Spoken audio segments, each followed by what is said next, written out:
Welcome to the Banker Lamp. Please enjoy the video. You start by confirming you are the owner and that you can access the Apple ID or initiate account recovery. Once connected to Wi-Fi and with at least 50% battery, back up anything you need so you don't lose data. Now go to Settings, tap your name, and choose Sign Out. Enter the Apple ID password when prompted. If you don't remember the password, pause here and use Apple ID account recovery or reset the password before continuing.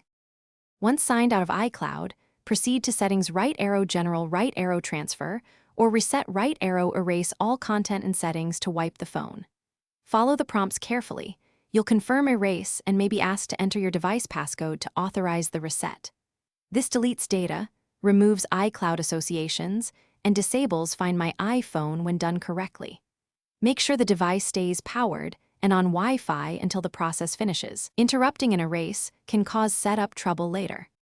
After the erase, power up and follow the setup assistant to set up as new or restore from your backup. If the activation lock screen appears asking for the previous Apple ID, do not try unofficial bypasses. Instead, contact Apple support and have the original purchase receipt or serial number ready.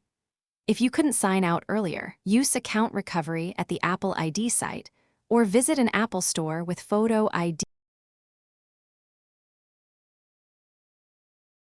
Thanks for watching. If this was helpful, leave a like and consider subscribing. See you next time.